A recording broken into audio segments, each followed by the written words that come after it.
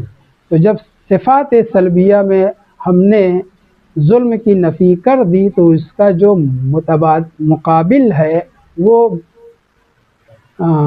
خود بخود ثابت ہو جائے گا۔ لہذا صفات ثبوتیہ کے طور پہ الگ سے اگر ہم عدل کا تذکرہ نہیں کرتے تو کوئی اشکال وارد نہیں ہوتا۔ اللہ جب ظالم نہیں ہے تو وہی ظالم نہ ہونا ہی خدا کا عادل ہونا ہے، اور بھی اس طرح کی باتیں کہی گئی۔ صلوات محمد علیہ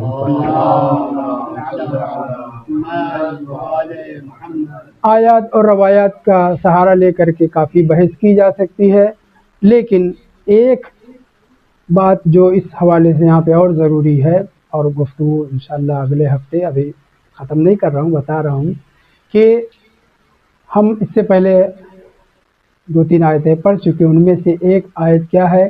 ان اللہ لا یظلم مثقال ذرۃ، مثقال ذرۃ۔ ذرہ کے بارے میں بڑی بحث ہے۔ ذرہ مقابل میں مجرہ کے، مجرہ یعنی کہکشاں، کہکشاں یعنی کیا؟ جس کے اندر کتنے سورج، کتنے زمین، کتنے سیارے ستارے ہوتے ہیں، منظومہ شمسی میں کتنے سیارے ستارے، سب تو ہے ہی، اس کے علاوہ کہکشاں، اور کتنی کہکشائیں ہیں۔ اب تک جو محققین نے، آپ کے لیے سائنسدانوں نے کہا ہے کہ 1 ملیارڈ کہکشائیں ہیں۔ دنیا کتنی بڑی ہے اس کا کوئی اندازہ نہیں ہے۔ تو پھر اس سے آپ اندازہ کر لیجئے کہ جنت کے لیے خداوند متعال نے قرآن مجید میں اعلان کیا ہے، ارضها السماوات والارض، زمین، جنت کی چوڑائی کیا ہے؟ آسمانوں اور زمین کی کا عرض جتنا ہے، چوڑائی جتنی ہے، لمبائی کی بات نہیں ہو رہی ہے، میں پہلے بھی گفتگو کر چکا ہوں، توجہ کریں۔ تو جنت کتنی بڑی ہے، کتنی اس سے بحث نہیں ہے، لیکن یہاں پہ جو آیت میں یہ کہا جا رہا ہے کہ خداوند متعال ذرے کی مقدار اور وزن کے برابر بھی بندوں کے اوپر ظلم و ستم نہیں کرتا۔ یہ اتنی تاکید کیوں ہے؟ تاکہ خداوند متعال جو ارحم الراحمین ہے اس کے اوپر ہمارا ایمان اور عقیدہ مضبوط ہو۔ صحیح ہے کہ خداوند متعال ارحم الراحمین ہے، مقابل میں قہار اور جبار اور 2 کلمات اور بھی جو استعمال ہوتے ہیں وہ بھی مد نظر رہے۔ یہ توازن برقرار رکھنے کے لیے بیان کیا گیا ہے۔ جہاں ارحم الراحمین کہا گیا ہے وہاں پہ یہ بھی ذکر کیا گیا ہے ارحم الراحمین فی موضع رحمت والعافیت، نہیں، فی موضع العفو والرحمت۔ خداوند متعال ارحم الراحمین ہے، کسی دعا میں ذکر ہوا ہے، لیکن سب کے لیے نہیں۔ ذاتی طور پر خداوند متعال کے جو اوصاف ذکر کیے جاتے ہیں، عین ذات ہم مانتے ہیں نا، تو وہاں پہ ارحم الراحمین کا تذکرہ نہیں ہے، مگر جب ارحم الراحمین اور رحمت کی بات آتی ہے تو یہ کہا جاتا ہے کہ خداوند متعال ارحم الراحمین ہے، مگر محل عفو جہاں ہو، ورنہ خداوند متعال منتقم بھی ہے، انتقام لینے والا بھی ہے، کن سے؟ ظالموں اور جباروں سے۔ میں نے ایک مرتبہ ذکر کیا ہے کسی درس میں کہ حضرت امام مہدی علیہ السلام کے لیے اللہم صلی علی محمد، جہاں منتقم کا لفظ استعمال ہوا ہے وہیں پہ یہ بھی بیان کیا گیا ہے کہ حضرت امام مہدی علیہ السلام خدا کے نمائندے ہر صفات میں ہیں، مظہر صفات خداوند متعال ہر چیز میں ہیں، اور ان میں سے ایک مظہر کیا ہے؟ ارحم ہونا، رحیم ہونا، والد شفیق کے مانند ہونا۔ تو امام زمان علیہ السلام جو ارحم الراحمین خدا کے مظہر ہیں، اس اسم کے مظہر ہیں، یہ رحمت کا تعلق مومنین اور اہل ایمان سے ہے، اور نقمت اور انتقام دشمنوں اور جباروں اور ظالموں سے۔ صلی اللہ علیہ محمد علیہ وسلم۔ مقابل میں خداوند متعال کے کو ظالم سمجھنے والے، جابر، اردو والا جابر، سمجھنے والے، ایک ہے جبر یعنی پورا کرنا، اور ایک جبر کا معنی کیا ہے؟ زبردستی کرنا۔ قدری لوگ، مرجئہ لوگ مقابل میں مفوضہ کے اس قدر آگے بڑھ گئے کہ انسانوں کو انہوں نے مجبور سمجھا ہر عمل میں۔ ہم اس کا تذکرہ تھوڑا بہت کر چکے ہیں۔ آج ایک روایت ہے، اسی پہ زحمت میں آپ کی تمام کروں گا، توجہ کریں۔ قدریہ جن کو کہا جاتا ہے، مرجئہ جن کو کہا جاتا ہے، جبریہ کہہ لیں، مرجئہ کہیں یا جبریہ کہیں، یہ لوگ کس بات کے قائل ہیں؟ تین نظریہ ذکر کیا جا چکا ہے، دہرا رہا ہوں۔ ایک یہ کہ سارے کے سارے بندے سارے کام انجام دینے میں مجبور ہیں۔ خدا نے جیسے خلق کر دیا ہے، علم الہی میں جو گزر چکا ہے، بندے ویسے ہی کام کریں گے۔ شعر بھی ایک فارسی کا کہا گیا کہ اگر اللہ نے میرے لیے یہ لکھ دیا کہ میں شراب پیوں گا، تو اگر شراب نہ پیوں تو علم الہی کے خلاف ہو جائے گا۔ خیام، عمر خیام کی طرف نسبت دی گئی شعر کی، بعض بزرگوں نے نفی کی کہ وہ حکیم تھا، فیلسوف تھا، ایسا تھا ویسا تھا، اس سے یہ شعر نہیں ہو سکتا۔ بہرحال نقل اس کی طرف نسبت دے کر کے کہا، خدا نے جو میرے لیے لکھ دیا ہے وہ مجھ سے ہوگا، اگر وہ تبدیل ہو جائے تو علم الہی میں تبدیلی لازم آئے گی۔ لہٰذا انسان اپنے سارے اعمال میں مجبور ہے۔ انسان کی مثال بالکل قصاب کے ہاتھ میں چھرے جیسی ہے۔ چھرا مجبور ہے، قصاب اپنا ہاتھ چلاتا ہے، جانور کو کاٹتا ہے، ذبح کرتا ہے، گوشت کے ٹکڑے ٹکڑے کرتا ہے، وغیرہ وغیرہ۔ تو ایک نظریہ قدریہ جنہیں کہا جاتا ہے، ان کا یہ ہے کہ بندہ اپنے سارے کام میں اللہ نے جو مقدر کر دیا ہے، جو تقدیر میں لکھ دیا ہے، وہ ہو کر کے رہے گا، اور اگر نہ ہو تو علم الہی کے خلاف ہے۔ مقابل میں ان کے آئے مفوضہ، معتزلی لوگ، انہیں اشعری کہا جاتا ہے، اور ان کو معتزلی، واصل ابن عطا، عمر ابن عبید اور اس طرح کے حسن بصری، یہ لوگ جو ہے مذہب اعتزال کے ماننے والے تھے، اور اب ابن ابی الحدید معتزلی کہا ہی جاتا ہے۔ یہ لوگ ابھی ان کا بوریا بستر بند ہو چکا ہے، لیکن افکار ان کے پائے جاتے ہیں معتزلیوں کے۔ ان کا نظریہ کیا ہے؟ نہیں، خداوند متعال نے بندوں کو خلق کرنے کے ساتھ ساتھ قدرت اور وجود عطا کرنے کے ساتھ ساتھ اختیار بھی دے رکھا ہے۔ اور اب خداوند متعال، اپنے لفظوں میں میں کہہ رہا ہوں کہ اب خداوند متعال اپنا چپ چاپ بیٹھا ہوا، وہ کچھ نہیں کرتا، کوئی دخالت نہیں کرتا۔ جو کچھ بندے کر رہے ہیں بندے ہی کر رہے ہیں، خدا ان کے اعمال و کردار میں بالکل سے دخیل نہیں ہے، کیونکہ اللہ نے صرف ہمیں قدرت نہیں دی ہے، اعضاء و جوارح نہیں دیے ہیں، بلکہ ارادہ کرنا بھی ہمیں عطا کر دیا ہے۔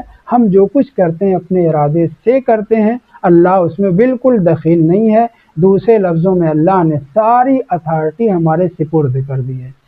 ایسے لوگوں کو مفوضہ کہا جاتا ہے۔ نہ ہم اس نظریے کے قائل ہیں اور نہ ہم اس نظریے کے قائل ہیں۔ چھٹے امام کا ایک صحابی،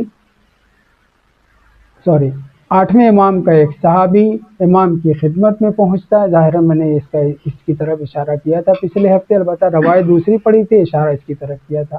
امام کی خدمت میں پہنچتا ہے اور چھٹے امام کا ایک قول نقل کرتا ہے کہ آپ کے جد بزرگوار سے یہ نقل ہوا ہے کہ لا جبر ولا تفویض بل امن بین الامرین یا بعض میں بین امرین۔ کیا یہ مولا درست ہے اور یہ کیسے؟ پھر امام نے اس کو سمجھایا، مفصل ذکر ہوا ہے روایات میں، عیون الاخبار میں خاص طور سے، اور دیگر کتابوں میں بھی۔ عیون الاخبار چونکہ روایات امام رضا علیہ السلام اس میں زیادہ ہے، اکثر روایت امام سے ہے، اس لیے اس کا کتاب کا نام ہی عیون اخبار رضا علیہ السلام رکھا گیا ہے۔ تو وہ یہ روایت سن چکا تھا، کس سے؟ امام صادق علیہ السلام سے اس تک یہ بات پہنچی تھی۔ اس نے امام کے سامنے اس بات کو دہرایا کہ مولا آپ جبر کے قائل نہیں ہیں، خداوند متعال نے بندوں کو مجبور نہیں کیا ہے۔ آپ تفویض کے بھی قائل نہیں ہیں، اللہ نے سب کچھ بندوں کے سپرد نہیں کیا ہے۔ آپ کے جد بزرگوار کہنے کہ امر بین امرین ہے، تو اس کا مطلب کیا ہے؟ ایک مطلب پچھلے درس میں بیان کیا گیا کہ کیوں تم کالے ہو، کیوں تم موٹے ہو، کیوں تم ایسے ہو، یہ خدا نہیں سوال کر سکتا، یا ہم آپ ایک دوسرے سوال نہیں کر سکتے، لیکن جو ہمارے بس میں ہے اس کے بارے میں ہم کہیں کیوں اس وقت کھڑے ہو، کیوں بیٹھے ہو، کیوں پانی پی رہے ہو، جو انسان اپنے اختیار سے انجام دے سکتا ہے اس کے بارے میں تو بندے بھی ایک دوسرے سے سوال کر سکتے ہیں، استاد اپنے شاگرد سے، مولا اپنے غلام سے، مرجع تقلید اپنے مقلدین سے الی آخر، اس طرح سوال کر سکتے ہیں، لیکن کچھ کام ہمارے نہیں ہیں، خدا کے مقدر کردہ ہیں، قضاء الہی سے ہیں، اس میں ہم سے نہ کوئی بندہ سوال کر سکتا ہے، نہ میدان محشر میں خدا سوال کرے گا۔ یہ روایت ہم نے پچھلے ہفتے پڑھی تھی۔ جب اس شخص نے، امام کے صحابی نے، چھٹے امام کی یہ روایت نقل کی تو امام نے مفصل اس کو جواب دیا ہے، جبر کے بارے میں بیان کیا اور تفویض کے بارے میں بیان کرنے کے بعد تیسرا جو اس کے باقاعدہ سے اس کے سمجھ میں نہیں آیا تھا اس کو واضح کیا، بیان کیا۔ اس سے پہلے اس امام کے کلام کی توضیح اور وضاحت دینے سے پہلے توجہ کریں، بعض وہ اعمال، وہ کام جو ہم خود اپنے اختیار سے انجام دیتے ہیں، کہیں کہیں اس میں دخالت ہے ہمارے ارادے کی، کہیں کہیں بعض کاموں میں ہماری دخالت نہیں۔ دوڑ کر کے مثلا آپ نزلہ سے مدرسے کاظمیہ آئیں گے تو آپ کا دل جو ہے تیزی کے ساتھ دھڑکنے لگے گا، ہے نا، رفتار اس کی تیز ہو جائے گی، خون کی رفتار بھی تیز ہو جائے گی، سانس کی رفتار بھی بدل جائے گی۔ لیکن اگر آپ عادی طور پر آئے تو جیسے پہلے دل دھڑکتا تھا ویسے ہی دھڑکے گا۔ تو یہاں پہ رفتار بڑھانے اور گھٹانے میں تو ہمیں اختیار ہے، مگر دل کا دھڑکنا یہ ہمارے اختیار میں نہیں ہے کہ نہیں؟ دل کا دھڑکنا یہ ہمارے اختیار میں نہیں ہے، لیکن اس کی رفتار بڑھانا دوڑ کر کے یا اور جتنی ہم کر سکتے ہیں وہ اس میں ہمارا اختیار ہے۔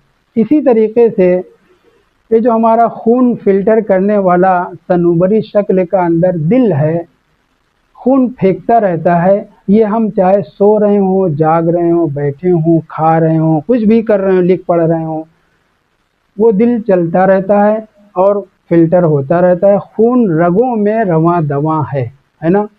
یہ جو خون رگوں میں رواں دواں ہے یہ ہمارے اختیار میں نہیں ہے، مگر دوڑ کے اگر آئیں اور تیز خون دوڑنے لگے یا انجیکشن لگا دیا جائے اس کی وجہ سے خون کی رفتار بڑھ جائے وغیرہ وغیرہ، جریان خون خدا کا مقدر کردہ ہے، مگر اس کی رفتار گھٹانا بڑھانا یہ سب ہمارے اختیار میں ہے۔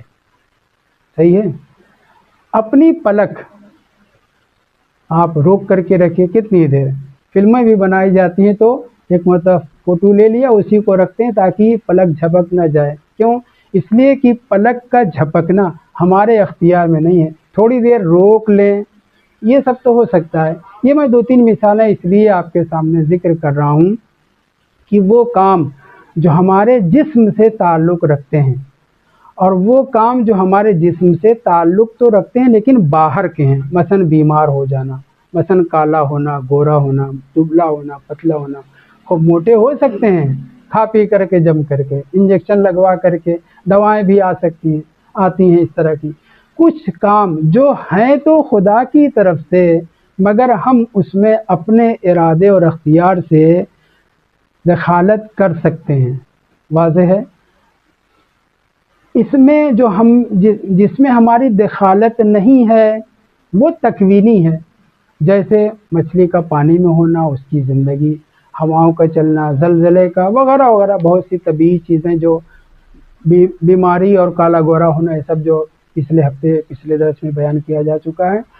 تو ہمارے جسم پہ طاری ہونے والی حالتیں کچھ ایسی ہیں جو ہم اس میں دخیل ہیں، انجیکشن لگوا لیں بیماری کا، صحیح، بخار کا، بجائے صحت یافتہ ہونے کے کسی وجہ سے، کسی چکر میں بچنے کے لیے وغیرہ، یہ سب کر سکتے ہیں۔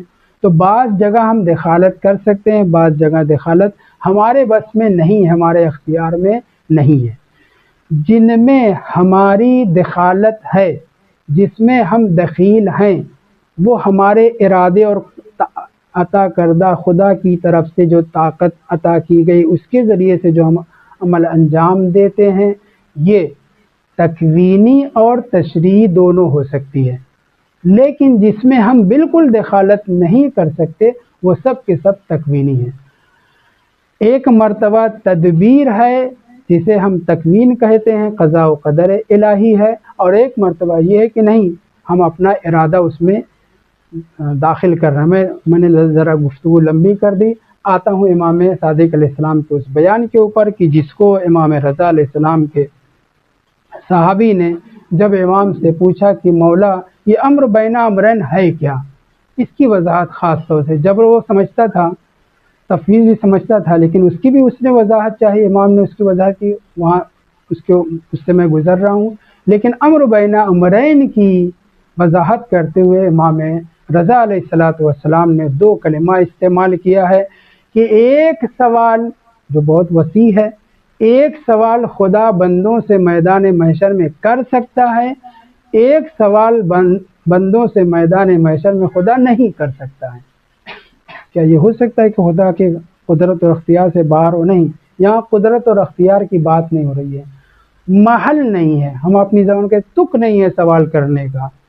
کچھ ایسے امور ہم سے متعلق ہیں کہ جس کے سلسلے میں ہم سے خدا سوال کر سکتا ہے، کچھ امور ہم سے متعلق ہیں مگر خدا متعال اس کے بارے میں ہم سے سوال نہیں کر سکتا۔ اس عبارت کو میں عربی عبارت کو پڑھنا چاہوں گا۔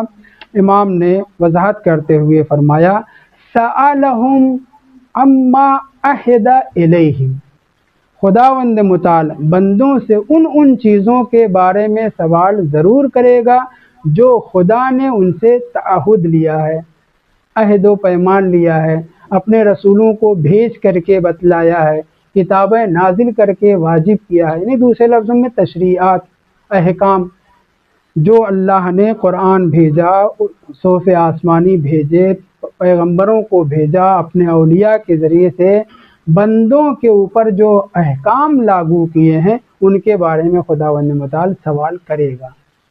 سألہم اما عہد الیہم، جو پہنچ چکے ہیں، البتہ جن تک نہیں پہنچے ہیں ان کا الگ حساب و کتاب ہوگا، اس کے اوپر گفتگو کریں گے کہ جیسے وہ لوگ جن تک اصل معارف ہے، اہل بیت پہنچے ہی نہیں، اسلام نہیں سنا ہے، نام نہیں جانتے، تو ان کے بارے میں اللہ عز و جل میدان محشر میں بھی بہرحال حساب و کتاب رکھے گا، اور آگ کے اوپر گفتگو ہو چکی ہے۔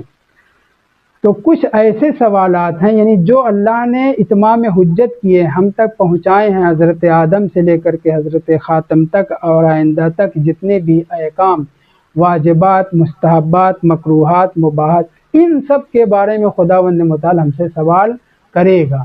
لیکن کچھ ایسے قضاء و قدر اور فیصلے الہی ہیں جس کے لیے لفظ استعمال کیا ہے امام رضا علیہ السلام وَلَمْ يَسْأَلْهُمْ أَمَّا قَضَى عَلَيْهِمْ، جو خداوند متعال نے اپنی طرف سے مقدر کیا ہے۔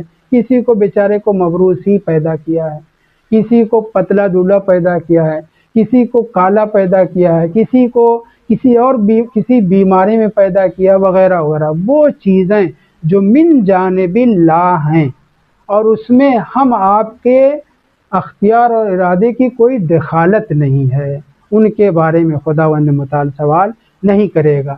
توجہ کریں کس چیز کی وضاحت کی جا رہی ہے؟ امر بین امرین کی، یعنی ہمارے متعلق خداوند متعال نے دو قسم کا عنوان رکھا ہے، ایک تدبیر کا اور ایک تقدیر کا، جس میں قضاء و قدر خدا کی طرف سے ہے، کب انسان پیدا ہوگا، کب مرے گا، کہاں کیا اس کے ساتھ حالات رونما ہوں گے، کون سی آفتوں کا شکار ہوگا، کون سی بیماریاں اس کو لگیں گی، کیا وغیرہ، یہ سب جو ہمارے اختیار میں نہیں ہیں ان کے بارے میں خداوند متعال ہم سے سوال نہیں کرے گا، اور جو ہمارے اختیار میں ہے اور اللہ نے ہمارے اوپر فرض کیا ہے، ہمارے اوپر لازم کیا، عہد الیہم، بندوں سے اس کا عہد و پیمان لیا عالم ذر میں، یا فرشتوں کے ذریعے سے، انبیاء اور مرسلین کے ذریعے سے، کتابوں کے ذریعے سے جو ہم تک احکام پہنچے ہیں۔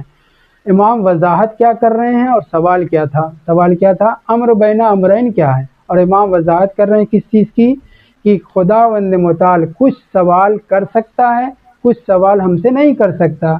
جن چیزوں کے بارے میں سوال کر سکتا ہے وہ چیزیں ہیں جو ہمارے قدرت اور ارادے کے ساتھ انجام پانے والی چیزیں ہیں، روزہ، نماز، اسی طرح سے چوری چماری، غیبت وغیرہ، یعنی منفیات بھی، مثبتات بھی، واجبات بھی، محرمات بھی، ان کے بارے میں خداوند متعال ہم سے سوال کرے گا، کیونکہ اللہ نے ہمیں قدرت دینے کے ساتھ ساتھ عمل کے انجام دینے کا ارادہ بھی رکھا ہے ہمارے اندر۔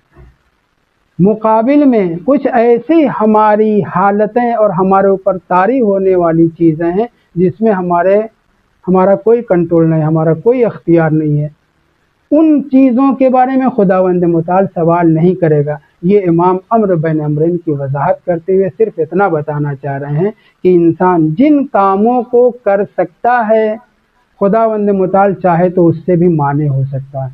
اس لیے درس میں بیان کیا ہے، سارے مقدمات آپ نے فراہم کر دیے ہیں امتحان میں پاس ہونے کے، پورا متن یاد کر لیا ہے، رٹ لیا ہے، رات دن جاگ کر کے آپ کے سامنے ہے، قلم بھی موجود ہے، ذہن بھی کام کر رہا ہے، سب کچھ میدان امتحان میں، امتحان گاہ میں پہنچے، سارے اسباب آپ کے پاس ہونے کے فراہم ہے، لیکن وہاں پہنچے تو امتحان ہی نہیں ہوا، چھٹی ہو گئی اور آپ کو اگلے دن مثلا سفر کرنا، پاس ہوں گے؟ تو بعض اعمال ایسے ہیں جو ہمارے اختیار میں ہیں لیکن اسباب فراہم ہونے کے باوجود خداوند متعال مانع ہو سکتا ہے۔ امر بین امرین کا مطلب یہ ہے کہ قدرت رکھتے ہوئے، ارادہ رکھتے ہوئے بھی خدا مانع ہو سکتا ہے، چاہے اچھا کام ہو اور چاہے برا کام ہو۔ الحمدللہ رب العالمین۔